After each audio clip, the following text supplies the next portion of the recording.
2022년 부산, 윤지원은 49세의 나이로 홀로 살고 있었다. 30년 가까이 간호사로 일하며 수많은 환자와 그 가족들을 보살폈지만 은퇴 후 찾아온 것은 고요한 집과 비어있는 시간뿐이었다. 오랜 결혼 생활은 결국 이혼으로 마무리되었고 함께 살아온 남편은 더 이상 곁에 없었다. 두 자녀는 이미 각자의 삶을 찾아 떠났다.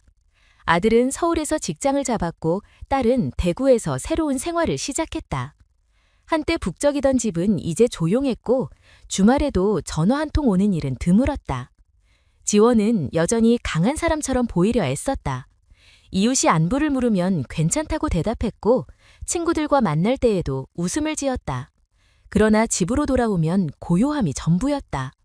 은퇴 후의 삶이 이렇게 텅 빌 줄은 몰랐다. 사람을 살리고 돌보는 일에 바쳤던 시간이 끝나자 남은 것은 자신을 어떻게 채워야 할지 막막함이었다. 그런 와중에 인터넷은 그녀에게 작은 위로였다.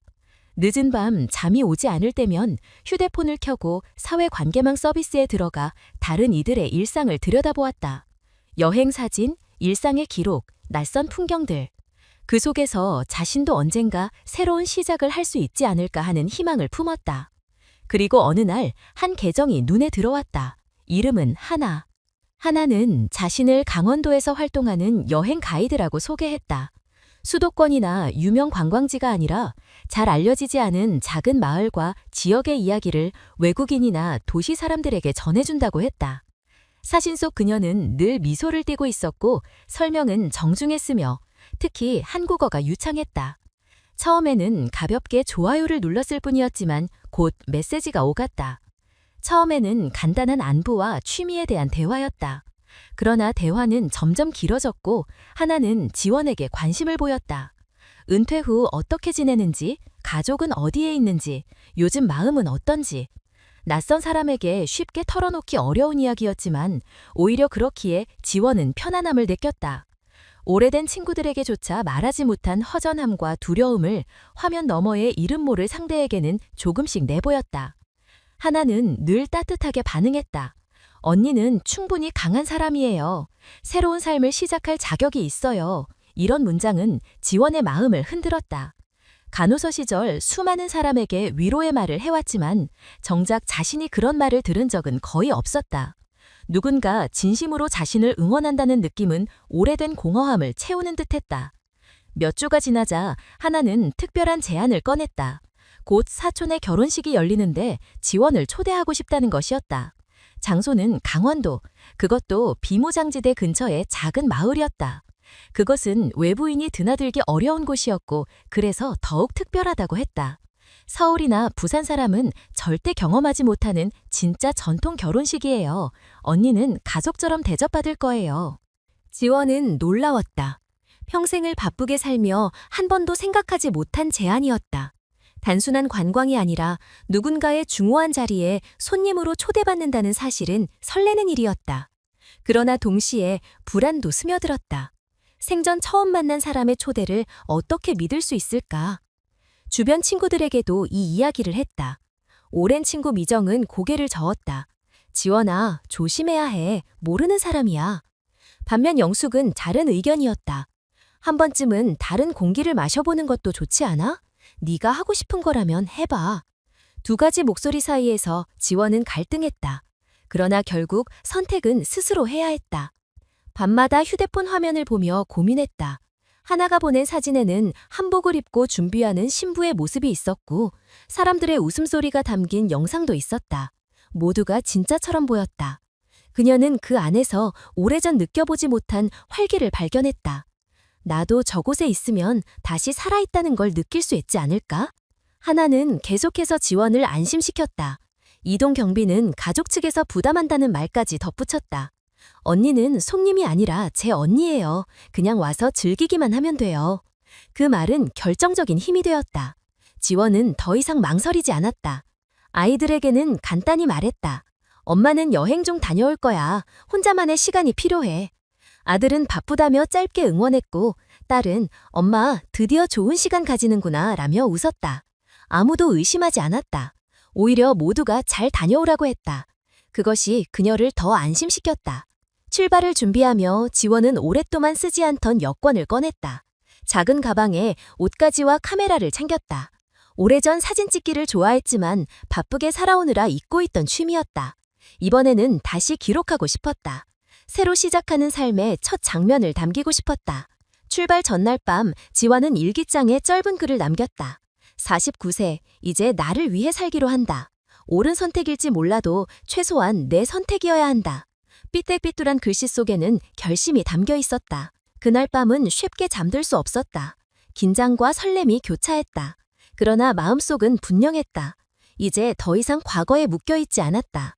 새로운 길을 걷겠다는 의지 하나로 가득 차 있었다. 지원은 그렇게 강원도의 작은 마을을 향한 여행을 준비했다. DMZ 인근이라는 낯선 단어는 그녀에게 공포가 아닌 호기심으로 다가왔다. 다른 누구도 아는 자신만이 경험할 수 있는 특별한 시간일 거라 믿었다. 아직 알지 못했지만 그 믿음은 곧 그녀를 상상도 못한 길로 이끌고 가고 있었다. 하나는 점점 더 자주 메시지를 보냈다. 처음에는 간단한 안부와 여행지 소개에 불과했지만 시간이 지나자 그녀의 말투는 친밀감을 넘어서는 따뜻함으로 변했다. 지원은 매일 아침 눈을 뜨면 가장 먼저 휴대폰을 확인했고 밤이 되면 하루를 정리하듯 그녀와 대화를 이어갔다. 어느새 하나의 존재는 단순한 온라인 친구가 아니라 마음을 의지할 수 있는 사람이 되어 있었다. 그러나 지원이 몰랐던 것은 그 모든 대화가 하나의 치밀한 계획 속에 있었다는 사실이었다. 하나라는 이름은 실제 인물이 아니라 여러 명이 돌아가며 관리하는 계정이었다. 조직은 오래전부터 이런 방식으로 중년 여성을 타겟으로 삼아왔다. 외로움과 불안을 드러내는 흔적이 있는 사람을 찾아내고 마치 오래된 친구처럼 다가가는 것이 그들의 첫 번째 전략이었다. 지원은 자신이 그런 전략의 대상이 되고 있다는 사실을 전혀 알지 못했다. 그녀가 하나와 나눈 대화는 단순히 진솔한 교감이라고 믿었다. 하지만 그 대화 속에서 그녀는 자신도 모르게 너무 많은 것을 내주고 있었다. 결혼 생활의 끝, 이혼 후 느낀 허전함, 자녀와의 거리, 은퇴금으로 받은 돈, 집값과 생활비까지. 하나는 늘 공감하며 맞장구 쳤지만 그 모든 말은 곧 정리되어 기록으로 남았다. 하나는 늘 똑같은 방식으로 반응했다. 언니는 강한 분이에요. 그동안 너무 희생했으니 이제는 본인을 위해 살아야죠.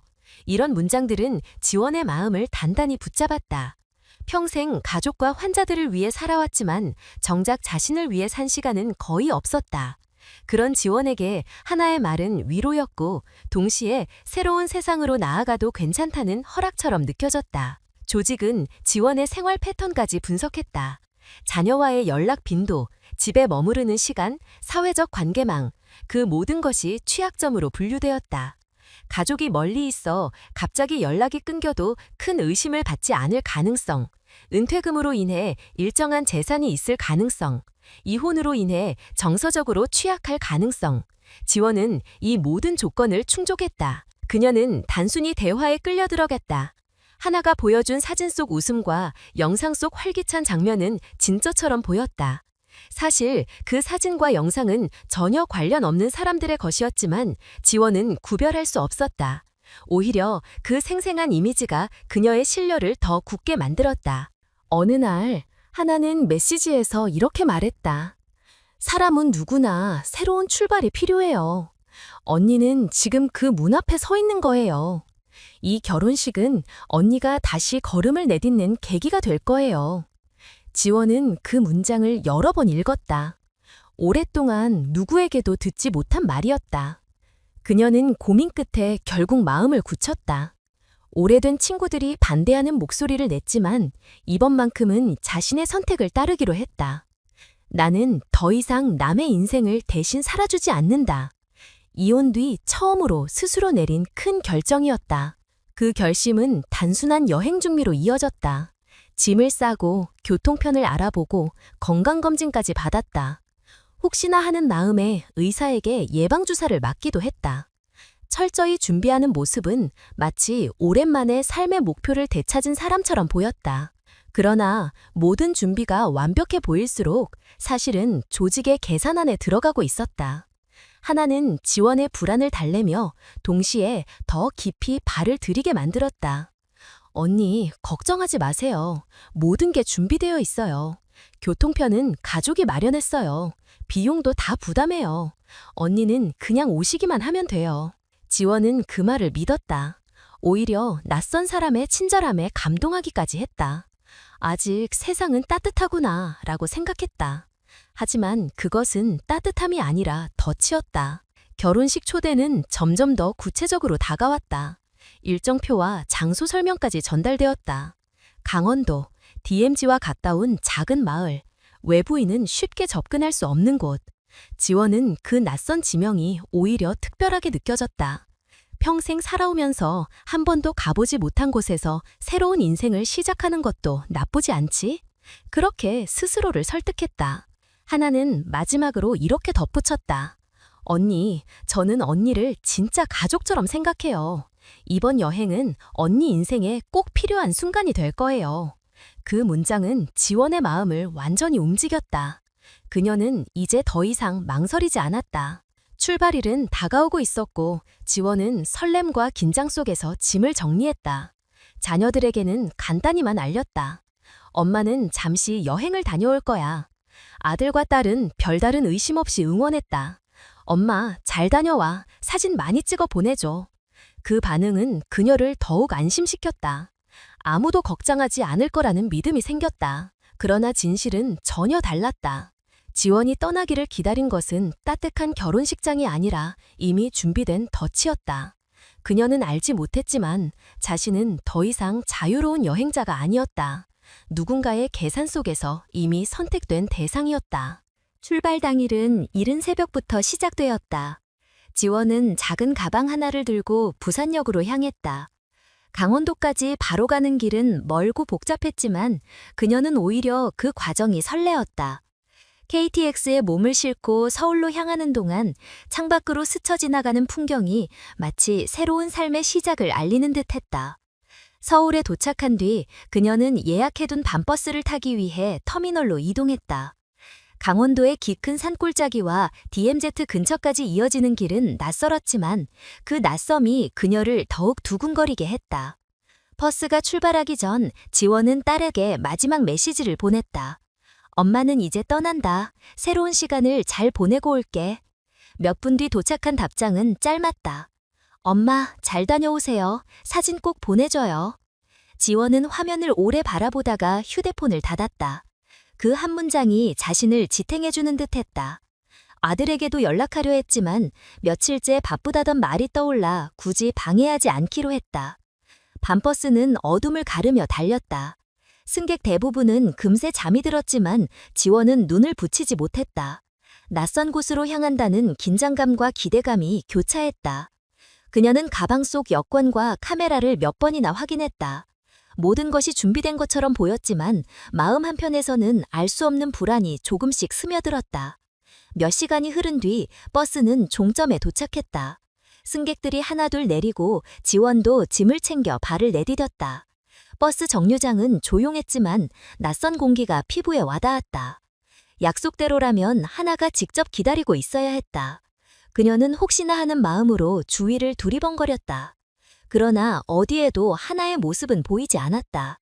대신 지원은 휴대폰을 꺼내 메시지를 보냈다. 나 도착했어. 어디야? 답장은 오지 않았다. 전화를 걸었지만 신호만 울리다 끊겼다. 지원은 당황했지만 스스로를 달랬다. 갑자기 상황이 바뀐 걸지도 몰라. 곧 올 거야. 그렇게 생각하며 잠시 더 기다렸다. 그때 낯선 남자가 다가왔다. 서툰 억양으로 한국어를 구사하며 조심스럽게 말을 건넸다. 혹시 윤지원 씨? 지원은 놀라며 고개를 들었다. 남자는 자신을 하나의 사촌이라고 소개했다. 하나가 갑자기 가족 문제로 올 수 없게 됐습니다.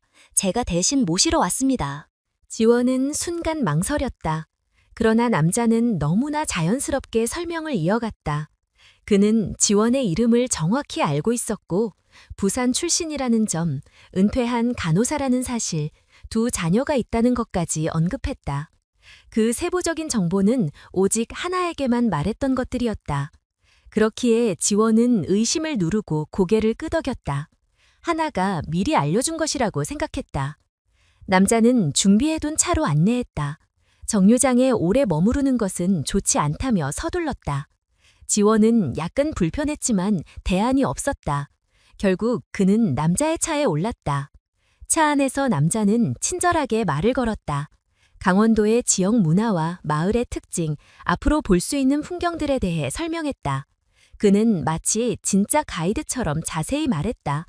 지원은 점차 긴장을 풀었다. 억양은 어색했지만 한국어는 충분히 통했기에 대화가 이어졌다. 그러나 곧 남자의 질문은 다른 방향으로 흘렀다. 아이들과 자주 연락하세요? 지원은 가볍게 대답했다. 자녀들이 바빠서 자주 보지 못한다는 것, 최근에는 연락도 뜸하다는 것. 남자는 고개를 끄덕이며 의미심장한 미소를 지었다. 잠시 후 그는 다시 물었다. 은퇴금은 충분히 받으셨나요? 지원은 순간 놀랐다. 낯선 사람에게 재정 상태를 묻는 것은 흔치 않았다. 하지만 남자의 태도가 너무나 자연스러워 그냥 대수롭지 않게 넘겼다. 그러나 속으로는 작은 불편함이 쌓여갔다. 차는 점점 깊은 산길로 들어섰다. 지원은 창밖을 바라보며 자신이 어디로 가는지 감이 잡히지 않았다. 남자는 계속 말을 이어갔지만 이제는 그 설명이 귀에 잘 들어오지 않았다. 그녀는 휴대폰을 꺼내 다시 하나에게 메시지를 보냈다.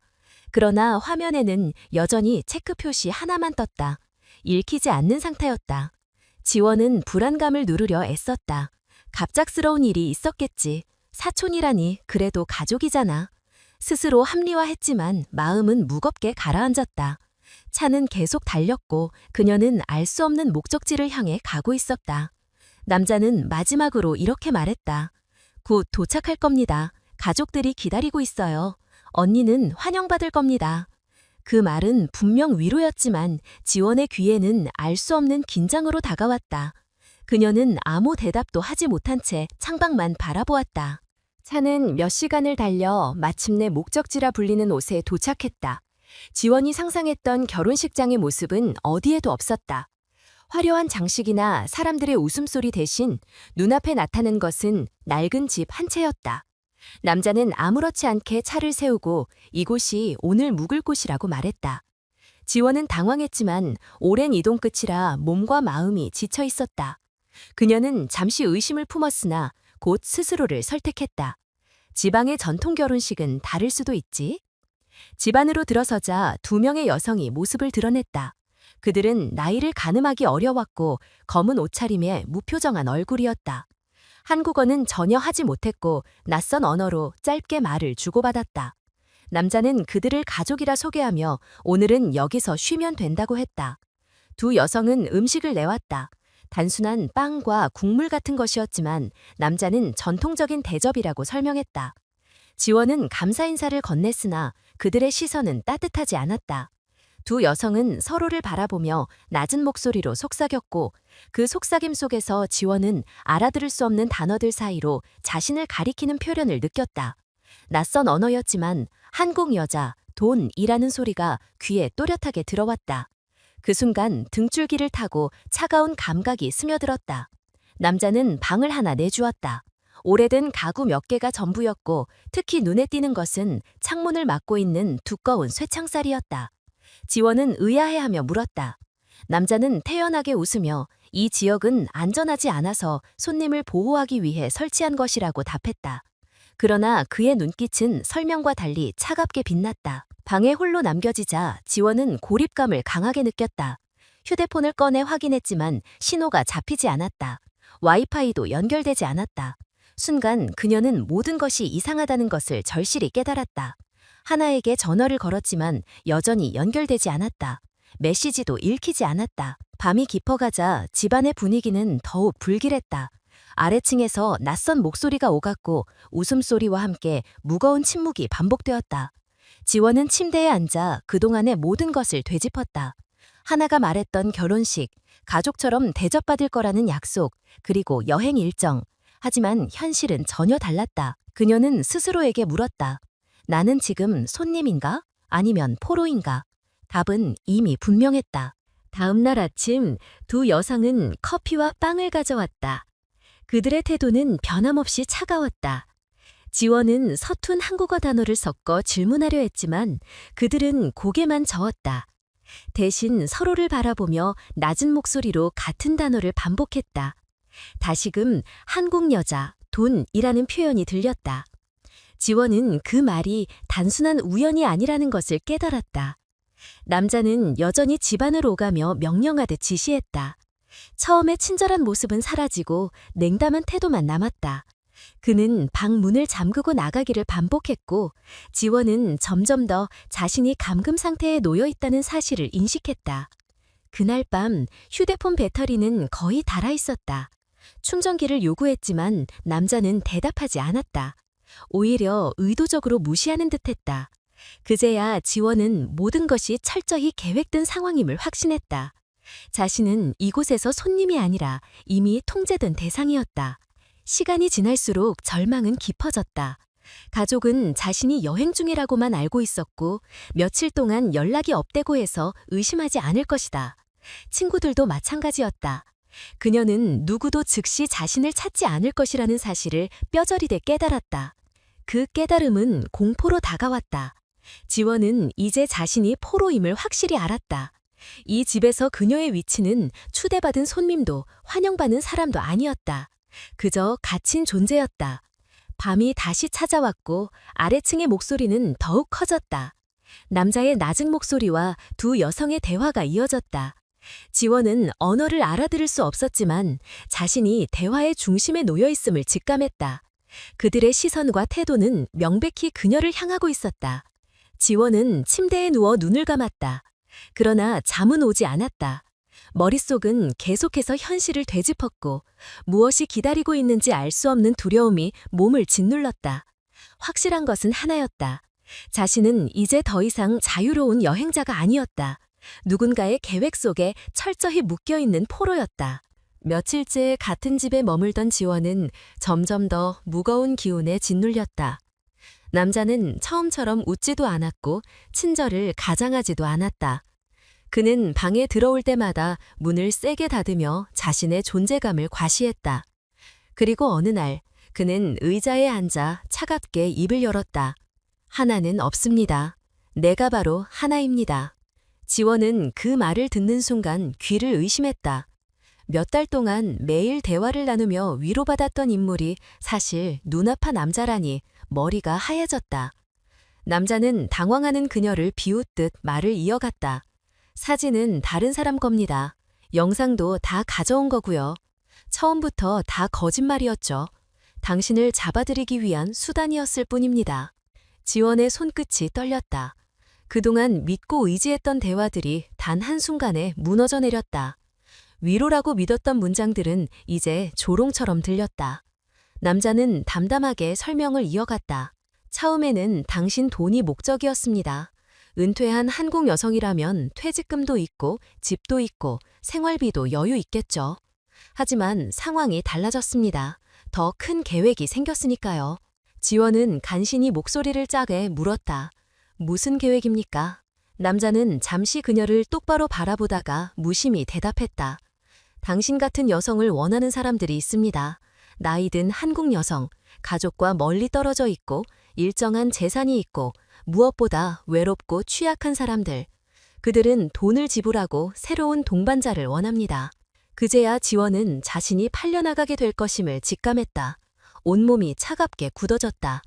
그녀는 마지막 힘을 모아 말했다. 나는 사람이에요. 물건이 아닙니다. 그러나 남자의 반응은 냉담했다. 여기서 당신 권리는 아무 의미 없습니다.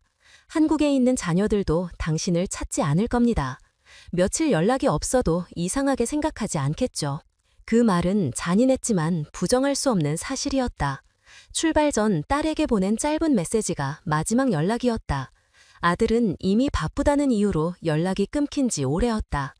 친구들도 그녀가 혼자 여행을 떠난 걸 알고 있었기에 며칠간 소식이 없어도 대수롭지 않게 여길 터였다. 남자는 자리에서 일어나며 마지막으로 덧붙였다. 오늘 오후 한 사람이 당신을 보러 옵니다. 그는 부유한 사업가이고 새로운 여자를 찾고 있어요. 당신은 그에게 보여질 겁니다. 웃으면서 순종적인 여자로 보이면 됩니다. 그것이 당신이 선택할 수 있는 유일한 길입니다. 문이 잠기고 방 안에 홀로 남겨지자 지원은 바닥에 주저앉았다. 모든 것이 분명해졌다. 자신은 손님도 여행자도 아니었다. 범죄 조직의 손에 들어온 인질이자 이제는 상품으로 거래될 처지였다. 그날 오후 두 여성은 다시 방에 들어왔다. 이번에는 음식을 가져온 것이 아니었다. 그들은 드레스와 화장품 그리고 값싼 향수를 내밀며 준비하라는 눈빛을 보냈다. 지원은 거부하고 싶었지만 상대의 표정은 단호했다. 준비하지 않으면 더 큰 문제가 생길 것이라는 암묵적인 압박이었다. 그녀는 드레스를 손에 쥔 채 멍하니 서 있었다.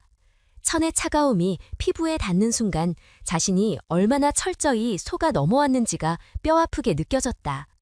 하나라는 이름은 따뜻한 위로처럼 다가왔지만 사실은 정교한 덫이었다. 잠시 후 남자가 다시 들어왔다. 이번에는 혼자가 아니었다. 나이가 지긋한 남성이 함께였다. 그는 잘 차려입었고 눈빛은 차분했지만 계산적이었다. 남자는 그를 사업가라고 소개하며 지원을 향해 송짓했다. 순간 지원은 자신이 평가받는 자리에 섰음을 깨달았다. 두 사람의 시선은 사람을 보는 것이 아니라 물건을 고르는 듯했다. 사업가는 나이와 건강 상태, 과거 직업에 대해 물었다. 간호사였다는 말을 듣자 그는 고개를 끄덕이며 흥미를 보였다. 유용하겠군. 그 말은 지원의 존재를 한순간에 기능으로 축소시켰다. 그녀는 입술을 깨물며 침묵했지만 사업가는 그것을 순종으로 받아들였다. 조용한 여자를 좋아합니다. 그의 말은 더욱 모욕적으로 들렸다. 곧이어 두 남자는 옆에서 숫자를 주고받았다. 금액이 오르내리며 협상이 이어졌다. 지원은 그들의 대화 한가운데 서 있었지만 동시에 완전히 배제된 존재였다. 그녀의 삶과 가치는 숫자로 환산되고 있었다. 마침내 협상은 끝이 났다. 사업가는 내일 다시 오겠다고 말하며 방을 나섰다. 남자는 만족한 듯 고개를 끄덕이며 지원을 바라봤다. 당신은 운이 좋은 겁니다. 그는 돈도 많고 당신을 괜찮게 대해줄 겁니다. 그 말은 위로가 아니라 협박처럼 들렸다. 지원은 몸이 굳은 채 눈을 감았다. 눈물이 차올랐지만 흘리지 않았다. 이제 분명해졌다. 그녀는 앞으로의 삶을 스스로 결정할 수 없는 위치에 서 있었다. 남은 것은 두려움뿐이었다. 그러나 동시에 그녀는 깨달았다. 아무도 자신을 구하러 오지 않을 것이다. 그렇다면 살아남기 위해 스스로 방법을 찾아야 한다. 그 생각은 아직 막연했지만 절망 속에서 유일하게 붙잡을 수 있는 희망이었다. 지원은 이제 하루하루가 공포와 절망 속에서 이어지고 있음을 실감했다. 방문은 늘 잠겨 있었고 남자는 가끔 들어와 명령만 던지고 사라졌다. 두 여성은 음식을 가져다주는 역할만 했지만 그들의 시선은 차가웠다. 그러나 시간이 지날수록 두 여성 중 한 사람의 눈빛이 미묘하게 달라지고 있었다. 그녀는 다른 여성보다 나이가 어려 보였고 새 아이의 엄마라고 했다. 지원은 처음에는 그 말을 이해하지 못했지만 그녀가 낡은 휴대폰에서 아이들 사진을 보여주었을 때 비로소 알 수 있었다. 작은 화면 속에는 웃고 있는 3명의 아이들이 있었다. 아직 초등학교도 다니지 않은 듯한 얼굴들이었다.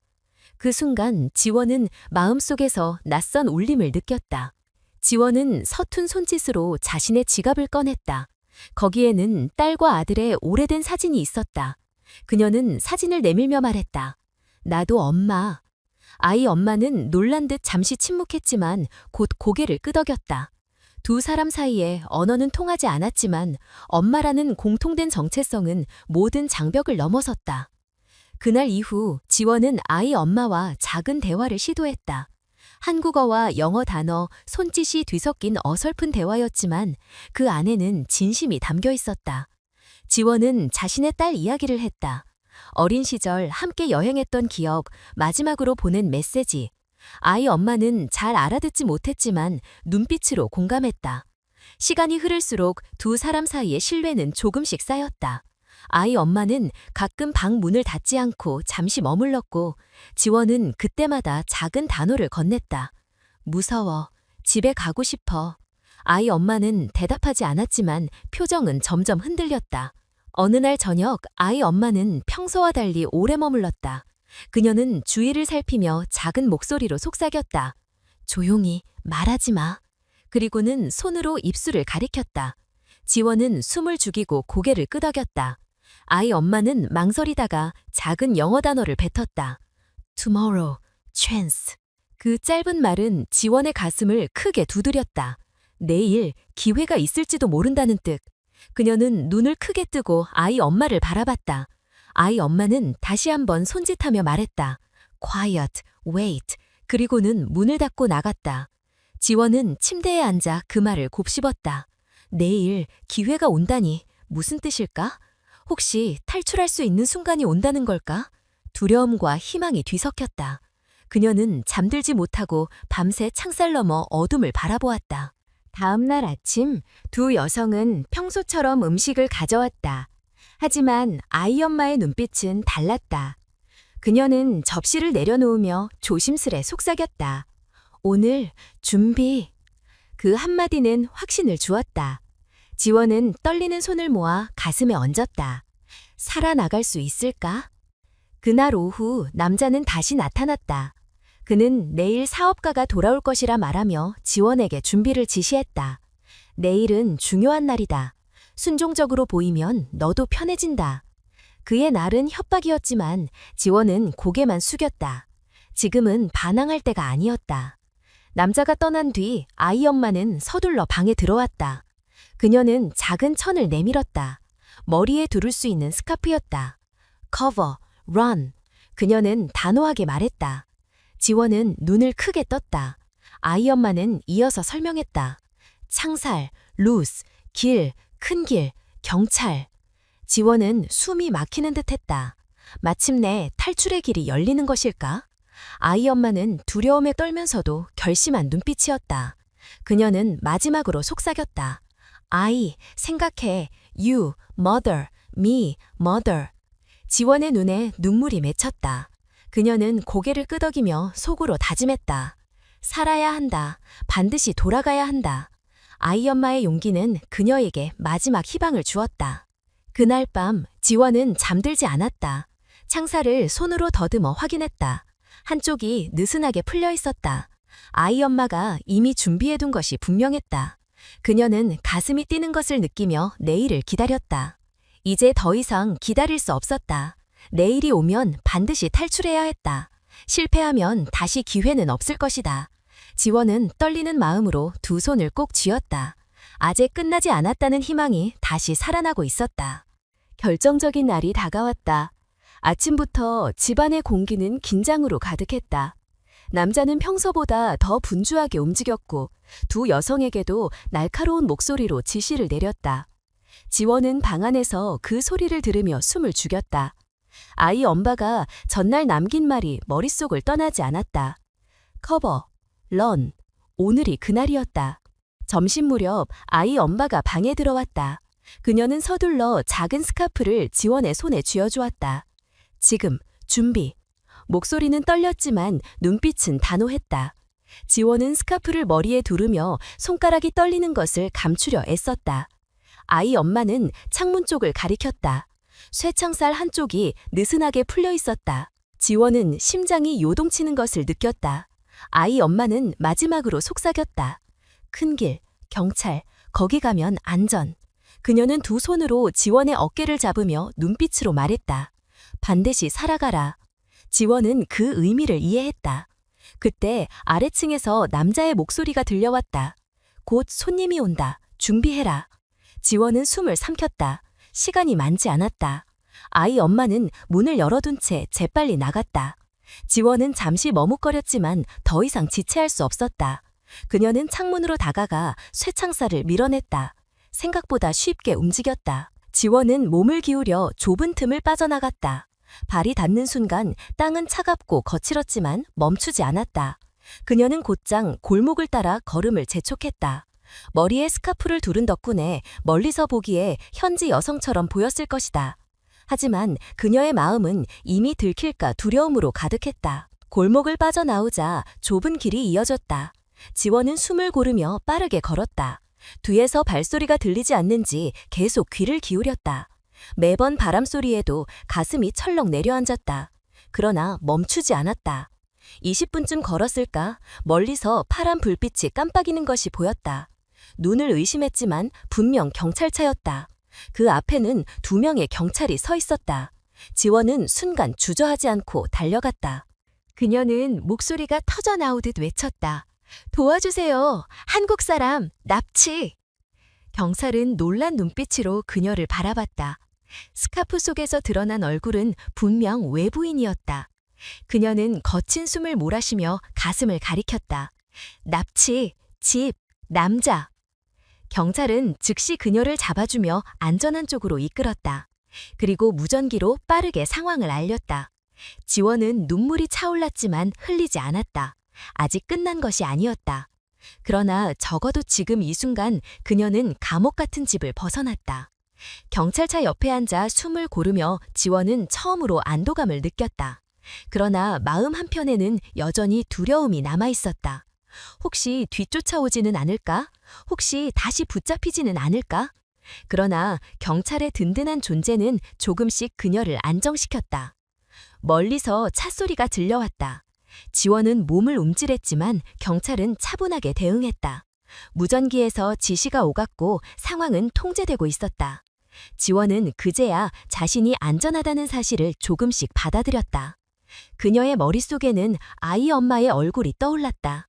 만약 그녀가 용기를 내지 않았다면 지금 이 순간은 없었을 것이다. 지원은 마음속으로 되뇌었다. 반드시 살아 돌아가야 한다. 그리고 언젠가 그녀에게 감사의 마음을 전해야 한다. 경찰은 그녀를 차에 태우고 이동을 시작했다. 차창 밖으로 보이는 풍경은 여전히 낯설었지만 이제는 자유로 가는 길이었다. 지원은 2 손을 꼭 모으며 속으로 다짐했다. 끝까지 살아남아야 한다. 이제 다시 시작할 수 있다. 지원은 경찰차에 몸을 실은 채로 한동안 말을 잇지 못했다. 이제는 안전하다는 사실을 알면서도 머릿속에는 여전히 쇠창살과 남자의 차가운 목소리가 맴돌았다. 경찰은 그녀를 관할 지서로 데려가 보호하며 간단한 조사를 시작했다. 처음에는 단순히 길을 잃은 관광객으로 생각했지만 지원의 떨리는 증언은 그 이상의 사건을 드러냈다. 그녀는 집안에서 있었던 일들을 하나하나 설명했다. 처음에는 초대라는 이름으로 시작된 여행, 하나라는 인물과의 대화, 도착했을 때 맞이한 남자, 2 여성의 차가운 태도, 그리고 결국 드러난 거래의 실체. 경찰은 점점 표정이 굳어졌다. 이미 이 지역에서는 몇 차례 외국인 여성이나 다른 지역 여성이 사라졌다는 소문이 있었기 때문이다. 곧바로 수사는 확대되었다. 경찰은 지원이 말한 집으로 출동했고 그곳에서 여러 증거를 발견했다. 노트북 안에는 수많은 여성들의 정보가 저장되어 있었고 이름, 나이, 가족관계, 재산 상황까지 세밀히 기록되어 있었다. 그것은 우연이 아니라 조직적인 범죄의 흔적이었다. 남자는 이미 도주한 상태였다. 하지만 경찰은 국경 근처 검문소에서 그를 체포할 수 있었다. 그는 하나라는 가짜 신분을 만들어 수많은 여성들에게 접근해온 것으로 드러났다. 그리고 그 배후에는 더 큰 조직이 있었다. 여성들을 속여 끌어들여 거래하는 범죄 네트워크였다. 지원은 사건의 핵심 증인으로 보호를 받았다. 조사 과정에서는 그녀는 여러 차례 울음을 삼켜야 했다. 하지만 끝까지 진술을 이어갔다. 자신의 이야기를 정확히 알려야 같은 피해가 반복되지 않는다고 믿었기 때문이다. 며칠 후 그녀의 가족이 급히 강원도로 올라왔다. 오랫동안 연락이 닿지 않아 불안해하던 딸과 아들은 지서에서 어머니를 만나는 순간 눈물을 터뜨렸다. 지원은 아이들을 끌어안으며 살아 돌아왔음을 실감했다. 자녀들은 한동안 말을 잇지 못했고 그저 어머니의 손을 꼭 잡고 있었다. 사건은 언론에 보도되었다. 많은 사람들이 충격을 받았고 동시에 분노했다. 중년 여성을 대상으로 한 교묘한 범죄 수법은 사회에 큰 파장을 일으켰다. 정부와 경찰은 곧바로 대책을 세우기 시작했다. 여행자를 보호하기 위한 제도, 온라인에서 활동하는 가짜 계정을 추적하는 기술, 그리고 인신매매 범죄에 대한 특별 수사팀이 꾸려졌다. 지원은 다시 부산으로 돌아왔다. 그러나 그녀의 삶은 이전과 같을 수 없었다. 오랜 악몽에서 깨어난 듯한 공허함과 두려움이 남았다. 밤이면 여전히 잠을 설쳤고 문이 닫히는 소리에 가슴이 철렁 내려앉았다. 하지만 동시에 그녀는 알았다. 자신이 살아남았다는 사실이 단순한 행운이 아니라 앞으로의 삶에 주어진 사명이라는 것을. 그녀는 용기를 내어 목소리를 내기 시작했다. 여러 단체와 함께 강연에 나섰고 자신의 경험을 사람들에게 이야기했다. 처음에는 떨렸지만 점점 더 힘을 얻었다. 저는 단순한 피해자가 아니라 살아남은 사람입니다. 그리고 제 이야기를 통해 또 다른 누군가가 같은 함정에 빠지지 않기를 바랍니다. 그녀의 말은 청중의 가슴을 울렸다. 시간이 흐르면서 그녀는 조금씩 일상을 되찾았다. 자녀들과의 관계는 더 가까워졌고 친구들도 그녀를 다시 둘러싸며 지지했다.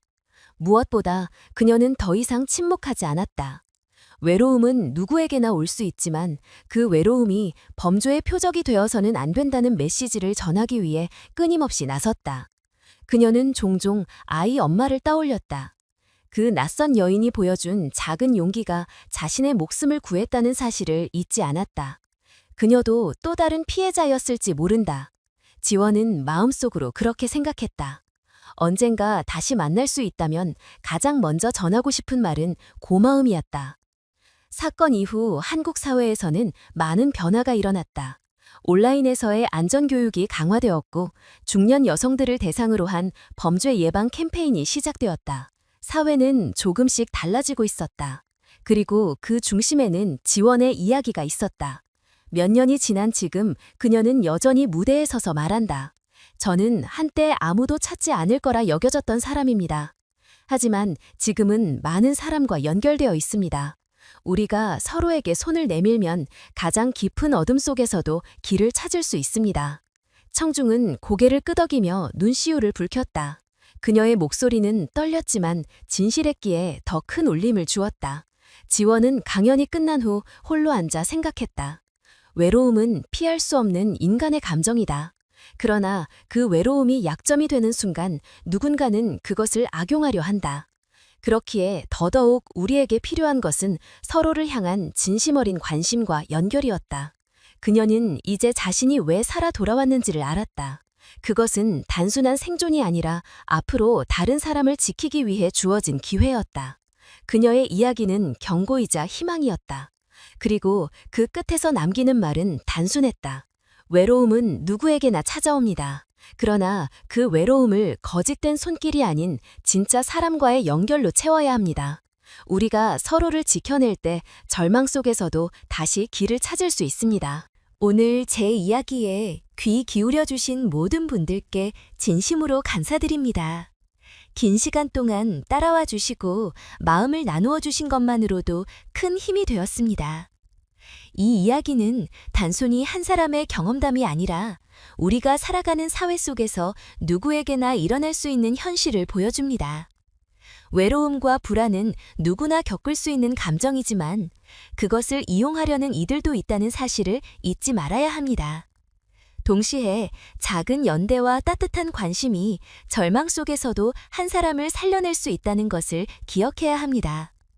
오늘 전해드린 이야기를 통해 각자 자신의 삶을 돌아보고 주변의 소중한 이들에게 조금 더 마음을 기울이는 계기가 되기를 바랍니다. 우리가 서로에게 진심 어린 손을 내밀 때 세상은 분명 더 안전하고 따뜻해질 것입니다. 이 채널은 여러분과 함께 생각을 나누고 서로를 지켜낼 수 있는 이야기를 계속 전하려 합니다. 만약 오늘의 이야기가 마음에 남았다면 아래에 좋아요를 눌러주시고 느낀 점을 댓글로 남겨주시기를 부탁드립니다. 그리고 채널을 구독해주신다면 앞으로도 더 많은 이야기를 함께 나눌 수 있을 것입니다. 여러분의 작은 관심과 응원이 큰 변화를 만듭니다. 오늘 다시 한번 함께 해주셔서 감사드립니다.